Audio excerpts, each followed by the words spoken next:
Let me begin with what sounds like a very simple question. What is the most essential ingredient in wealth creation and economic growth? Almost everyone would answer money, or having a lot of natural resources. But the real answer is knowledge. It's easy to prove. What is the difference between us and a caveman?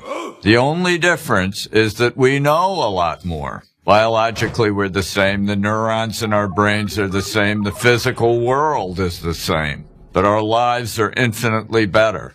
Why?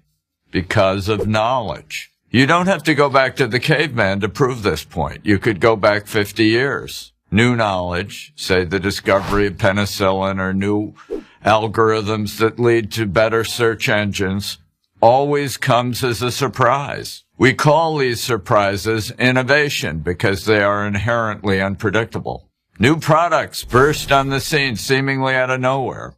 Suddenly, there's electric light or an automobile or an iPhone. Now, of course, these products didn't come from nowhere. They came from the synthesis of accumulated knowledge, which led to these innovations, these surprises. By definition, then, innovation can't be planned. It involves dislocation. The makers of buggy whips did not have a great future when Henry Ford introduced the first Model T, and it always points to the future. Innovation, new knowledge, leads to not only new products, but new companies and whole new industries. And innovation creates wealth, wealth that is ultimately distributed all through an economy. But here's how it works. More freedom, more knowledge, more innovation. And more innovation leads to dynamic economic growth. Less freedom, less knowledge, less innovation, less economic growth. So if freedom promotes knowledge and innovation, which leads to economic growth, why don't all people and governments embrace it? To understand that, we have to return to what I said earlier about innovation being a surprise, being unpredictable. This unpredictability makes many people uncomfortable. Their goal is to eliminate surprise. One finds this in all utopian visions, from communism to socialism, to the belief that through complex insurance packages, bankers could protect themselves from a catastrophic mortgage meltdown. In Europe, with its failing welfare states, and more in the U.S., we see this desire to eliminate surprise in the ever-expanding role played by government. Bigger bureaucracies, more rules, more regulations. Every new crisis, real or imagined, brings ever more laws.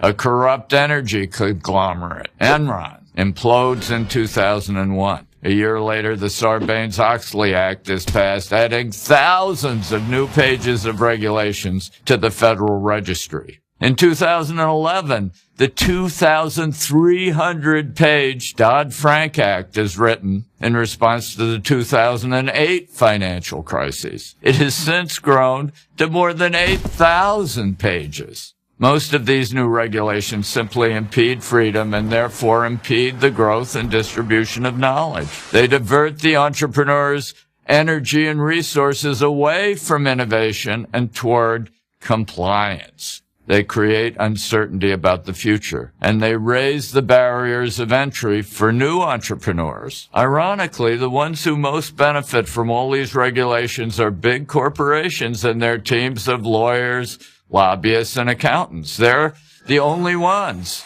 who have the resources to untangle the mess and survive in it. But this drift away from freedom can be reversed, and quickly. Within a matter of a few years, in fact. There are numerous recent examples in the United States during the Reagan administration, in Chile in the 1970s, in Eastern Europe after the fall of communism, in New Zealand and Israel in the 1980s, in China and India in the 1990s, in Canada in the first decade of the 21st century. Because it's an economy of mind, the future can change as fast as minds can change. Whenever intrusive government retreats, knowledge expands.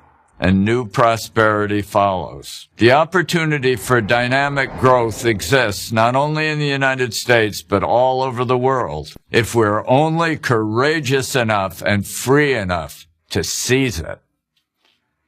I'm George Gilder for Prager University. Join Prager University, subscribe to our YouTube channel, and sign up for free at prageru.com.